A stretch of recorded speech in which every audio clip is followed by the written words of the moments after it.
Odilxon Eshon Andijonda. Meni birinchi ustozim hisoblanadi. Meni qo'limdan yetalab, ilmga olib chiqib, yo'l ko'rsatib, eng ko'p tarbiyani bergan odam. Alloh rahmat qilsin. Qiynalib, og'ir bo'lib ketgan vaziyatlarda men tayyorlov kursida yurgan paytimda qanoat hosil qilmasdan ikkinchi kurs talabalarini darsiga kirib olganman. Keyin shunda qo'limdan yetalab tashqariga chiqib aytganlarki, "Bolam" deganlar. Talaba paxsa devorni loyiga o'xshaydi. Paxsa devor loyini ko'rganmisan? Ha, ko'rganman. Nima qilinadi? Rosa tepiladi. Paxsa devorni loyini tepib loyni qivomiga keltiriladi. To o'sha qiyomiga kelmaguncha paxsani loyi ushlamaydi, to'g'rimi? Ha, ushlamaydi, mustahkam bo'lmaydi shunaqa. Sen ham bu birinchi, ikkinchi etapni bosib o'tmaguncha qiyomiga kela olmaysan. Xuddi shu paxsa devorni loyini singari xizmat bo'lish kerak degan. Meni fikrimda yomon o'rnashib qolgan shu narsa. Shunaqa qiyinchiliklar ko'rganman men shaxsan o'zim talabalik davrimda bitta buxonkani 15 kun faqat shu buxonkani o'ziga qanoat qilib talaba ilmlik qilganman. Ya'ni ilojim yo'q boshqa narsam yo'q edi. Mendan xabar oladigan odam ham yo'q edi. Ya'ni unaqa boy, badavlat, hamma yo'q oshib toshib ketgan odam emas edim. Bitta onam xabar olardilar.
Alhamdulillah.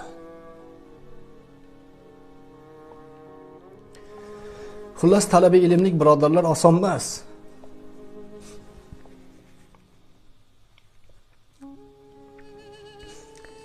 Ya alhamdulillah onam tiriklar onam.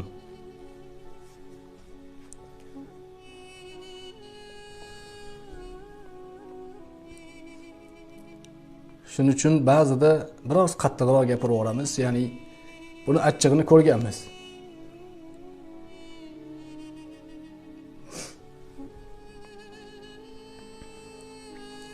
Bu ko'chani ko'rmagan, bu ishni og'irini tortmaganlarga oson gapirib o'raveradi. Xohlagan gapini gapirib, xohlagan narsasini masxara qilaveradi.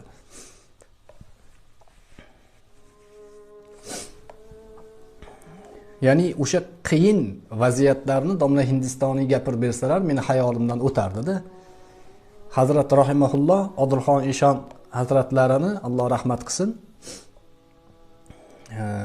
Suriyadan katta ulamolar kelganda Andijonni aylantirib Odilxon Eshon ni ko'rsatganlar, aytib beradilar. Va aytarkanlarki, o'sha Suriyadan kelgan katta ahli ilmlarga eng og'ir vaziyatlarda, eng qiyin dahriylarning qilichidan qon tomib turgan paytda xizmat qilgan odamlar.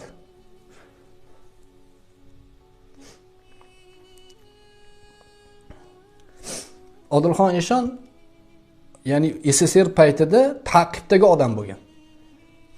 Talaba o'qitar ekanlar, mahalla raislari boshqasi kelib bosar ekan, qamar ekan, qamasa qamoqda o'tirib, qamoqda ham o'qitaverar ekanlar. Qamoqdagi ziklarni o'qitar ekanlar. Hatto qamoqxona boshlig'i ateist odamlar, ateist hukumatning odamlari. Bu kishining xizmatini ko'rar ekanda qattiq gapirar ekan. Lekin o'zi alohida kelgan paytida, alohida ko'rishgan paytida samimiy gaplashar ekan. Sudda sud bo'lyapti deydilar. Odilxon Eshon o'zlari aytib beryaptilar. Sudda nimaga bu eskilik sarqiti nikoh o'qiysiz? derkan. Desa aytarkanlarki, bolam, men seni ota-onangning nikohini o'qimasam, bu haromdan tug'iladi odamlar. Men ota-onangga yaxshilik qil, bolangga yaxshilik qil. O'g'irlik qilma, zino qilma, birovning haqqini yema deb men aytmasam, unda bu hamma haromxo'r bo'lib ketadi. Cho'chqani harom deb men aytmasam, falon narsani harom deb men aytmasam nima bo'ladi? Desa sudga yig'lar ekan. Lekin ateist sistemani odamlari qamavordi deydilar. Qamoqxonada ham o'qitaverdim deydilar. Qizil bilet olganlar, jinni degan bilet. Jahllari ham o'ziga yarashaydi. Hassalari bo'lardi, jahllari kelib qolsa, hassa bilan solardilar, maydalanib ketardi hassa. Chiqib ketyapsam, yana o'qitasizmi deb yozyapti deydilar. Desa, "Ha, o'qitaman" dedim. "Bo'pti, ketavering" deb o'sha qamoqxonaning boshlig'i chiqarib yubordi. Kelgan zahotim talabalar yig'ilgan, o'tirib zokir edi u kishi. Qodiriy tariqatining zokiri, jahriy zikrni eshonlaridan edi. Ha, tasavvufda jahriy zikr bor. Mana shu zokirlar, mana shu tasavvuf egalariga haqorat qilayotganlar ko'zlaring ko'r bo'ladi. Mana shu zokirlar bizga dinni bugungacha yetib kelishligiga jonini tikkan odamlar.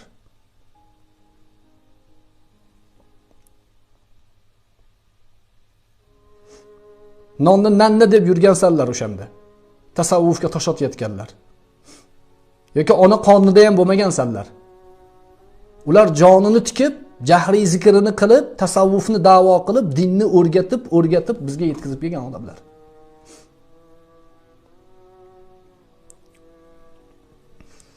Keldik, talabalar yig'ildi deydilar, men zonadan chiqdim deydilar, o'tirib biz gaplashyapmiz.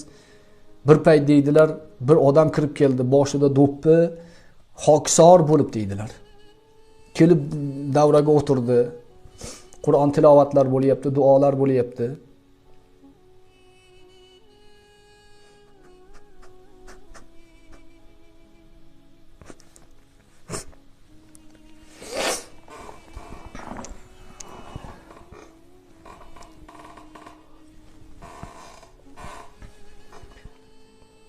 Halga o'tirgan odam hamma ketgandan keyin kelib haqqimga duo qiling deyapti.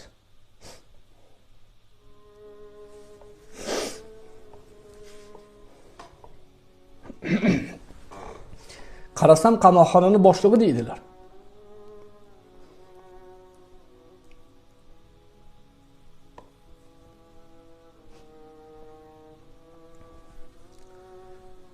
Ashnaqa xizmatlar qilishgan. Shunaqa xizmatlar qilishgan.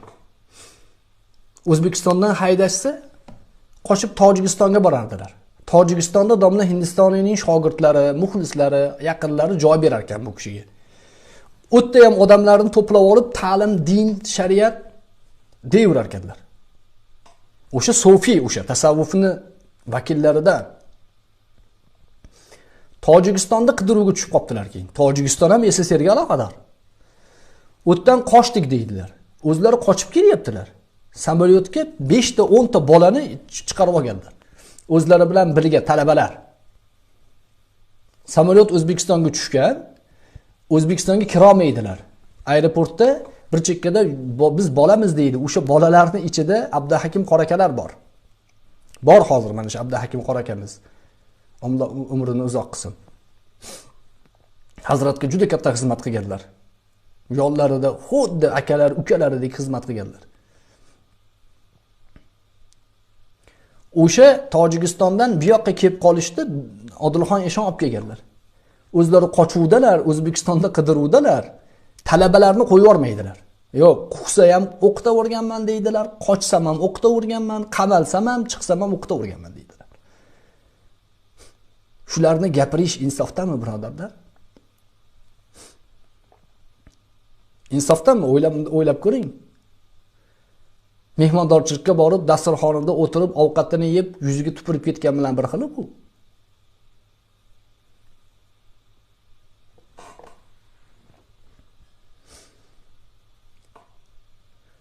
Bu gaplarni eshitib, o'sha Suriyadan kelgan ulamolar ko'zlariga yosh olib, hazratga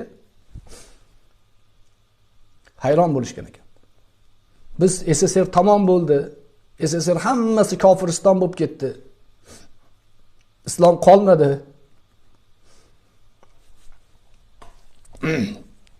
deb o'ylab yurardik. Haqiqiy mujohidlar, haqiqiy dinning rijollari bu yerda ekan deyishgan.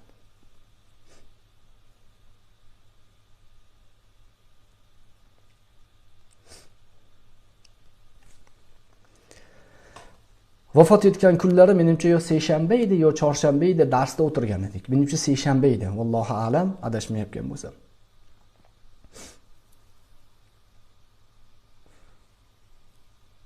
Darsda o'tirganimizda Hazrat shu gaplarni gapirib berdilar, ko'zlarida yosh bilan. Qur'on o'qib haqlariga duo qilaylik dedilar. Ya'ni dahriylar paytidagi odamlarni bo'lib ham ular paytida eng og'ir vaziyat. Hali aytdim-ku, ajdahoning og'zida, olovning ichida turib dinga xizmat qilgan domla Hindistoniyni og'zini yaypaltirib Zufar. Ha, xatosi ko'p bo'lgan, yaxshiligidan undoq edi, mundoq edi deyapti. Buni sharafsiz demasak, bunga qattiq gapirmasak, kimga qattiq gapiraylik?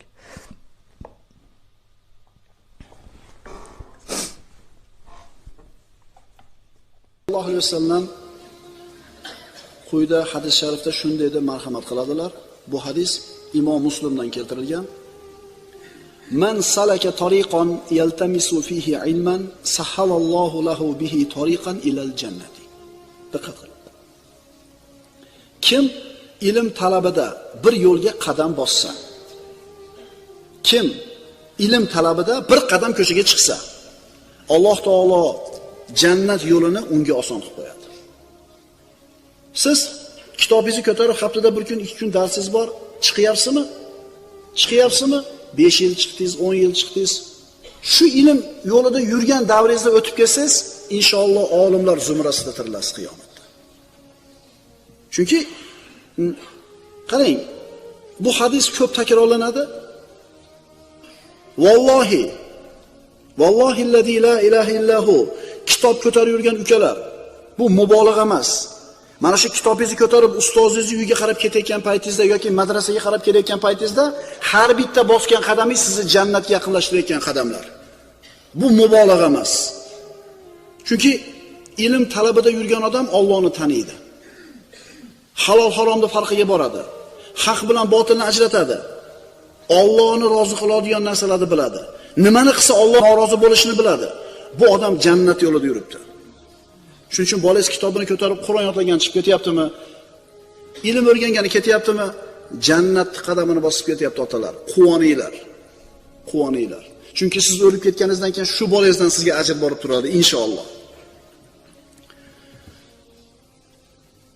Masalan, jamiyaga kirib o'qiyotgan studentlarni qarasanglar, o'sha boyaga aytganimizdek, iqtisodiy qiyinchiligi bor cho'ntagida albatta. Qiyinch mehnat. To'g'ri, 5 yil 6 yil hash-pashtagicha o'tib ketyapti. Lekin bitta sohani zo'r mutaxassis bo'lib yetishgandan keyin bilasizmi? Zo'r doktor bo'ldi. Zo'r bir advokat bo'ldi. Zo'r bir qandaydir bir informatik, kompyuter bo'yicha mutaxassis bo'ldi. Eshigini tagida odamlar navbat kutib turadi kirishligi uchun. Soatiga pul oladi shunda. Bu mehnat qildi-da, ilmning mashaqqatlariga sabr qildi-da. Sunnati mutahharada ilm talabida haqida nima deyilgan? Ilm talabida yurgan ukalar mashaqqatligiga qaramanglar. Uzoqligiga qaramanglar. Og'irligiga qaramanglar. Sizlar bu yo'l sizlarni jannatga olib borishligiga qaranglar. Chunki payg'ambarimiz aytdilar, kim ilm talabida bir qadam bosib chiqsa, mana shu qadami tufayli uni Alloh taolo jannatga qadamini burib qo'yadi. Imom Termiziy keltirgan hadisda Rasululloh aytadilar: "Ad-dunya mal'unatun, mal'unun ma fiha illa zikrullohi ta'ala va ma walahu." Dunyo mal'undir. Dunyo la'natlangan. Dunyo la'natlangan. Undagi narsalar ham la'natlangan. Faqat Allohning zikri va unga yaqin narsalar bundan mustasno. Agar ilm o'qimasangiz, olimlarga yaqin bo'lmasangiz, ilm majlisiga intilmasangiz, faqat la'natlangan narsani orqasidan quvalab yuribsiz. Tushunarlimi? Payg'ambarimiz sollallohu alayhi vasallamdan mana eshitgansizlar bu hadisni. Kun aliman, aw muta'alliman, aw mustami'an, aw muhibban, la fala takun khamisa fatahlak. Yo olim bo'l degan payg'ambarimiz. Yo yigitlar, ko'zlarini katta ochinglar. Yo olim bo'l. Yo ilm o'rganuvchi bo'l. Yo eshituvchi bo'l. Yo yaxshi ko'ruvchi bo'l. Eng kamida ilmni yaxshi ko'ruvchi bo'l. Beshinchisi bo'lma. Ilmga beparvo bo'lma, halok bo'lasan degan Rasululloh sollallohu alayhi vasallam. Bolalarimiz yo olim bo'lsin, yo ilm o'rganuvchi bo'lsin, yo eshituvchi bo'lsin, yo yaxshi ko'ruvchi bo'lsin, ilmga beparvo bo'lmasin. Va hech qaysi yoshligida ilmga berilmagan, ilmsiz o'tgan ota na din ilmini, na dunyo ilmini o'rganmasdan yoshi o'tgan ota bolasini ham shunaqa bo'lishini xohlamaydi. Ilmsiz ota ham bolasini o'qishini xohlaydi. Chunki ilmlilarning martabasini ko'rgan edi hayotida.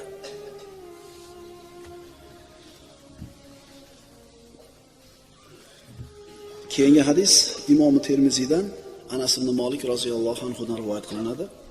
Rasululloh marhamat qilib shunday dedilar: "Man kharaja fi talabil ilmi fa huwa fi sabilillahi hatta yarji'."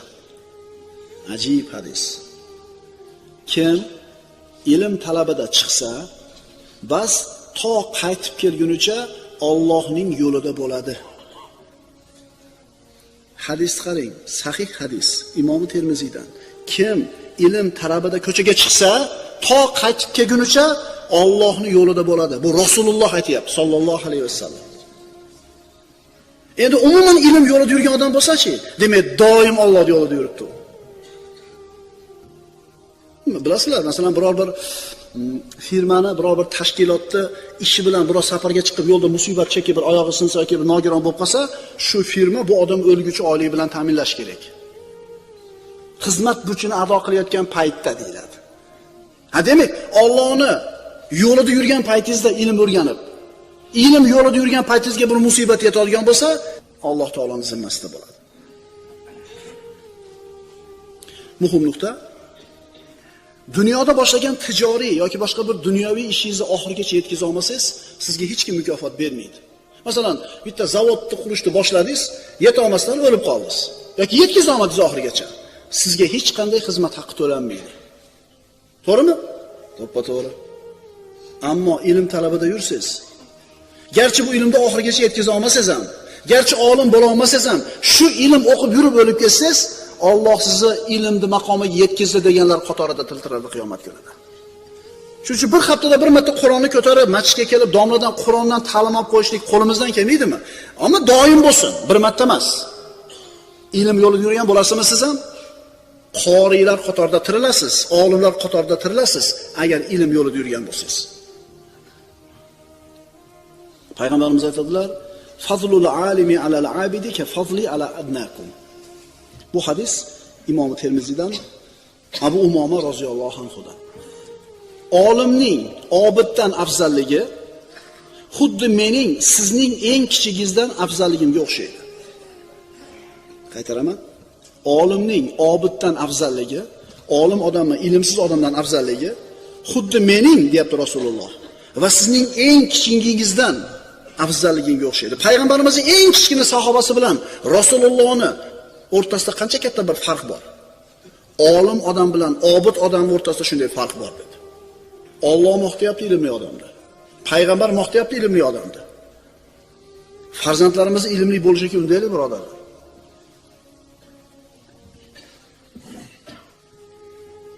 Kunlarning birida Nabiy sallallohu alayhi vasallam bir kishini namozdan tashqari vaqtda masjidda o'tirganligini ko'rdi. Nima qilyapsiz bu yerda dedi. Hali odam namoz o'qiyapman dedi. Farz namozdan boshqa payt. Rasululloh qoningizni kim boqadi sizga dedi. Akam dedi. Aka sizdan ko'ra ibodatliroq ekan dedi. Qoningizni kim boqadi desa akam dedi.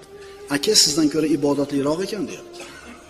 Bu dunyoga chiqib kasbkor, tirikchilik qilishlikka targ'ib bo'lsa, keyingi rivoyatda eshiting. Bir kishi payg'ambarimiz sollallohu alayhi vasallamga o'zini sherigidan kelib shikoyat qildi. U bilan tijoratdamidi, bir mehnatdami sherik edi, ammo ilm talabida edi. Payg'ambarimiz shikoyat qilganga qarab, ya'ni men do'konda turaveraman yoki men eshitib qilaveraman, uni kitobini ushlab o'tiraveradi, yo darsga deb ketib qolaveradi, yo Qur'on ushlab o'tiraveradi. Men ko'proq ishlayapman sherigimdan ko'ra deganida payg'ambarimiz unga siz undan ibodatliroq ekansiz demadi. Nima dedi? Ehtimol sizga kelayotgan rizq u tufayli bo'layotgandir dedi. Tushunarlimi? Ehtimol sizga kelayotgan rizq o'sha tufaylidir dedi. Ilm yo'lida yurgan odam bo'lganligi uchun.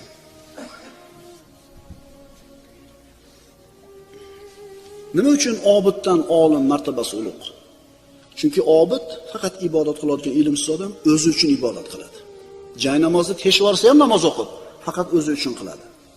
Ammo ilm o'rganayotgan odam birodarlar, insoniyat uchun, odamlar uchun, jamiyat uchun o'rganadi. U faqat o'zi uchun o'rganmayapti.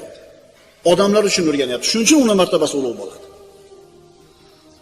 Aqulu qawli hada va astaghfirulloh li va lakum. Assalomu alaykum va rahmatullohi va barakatuh.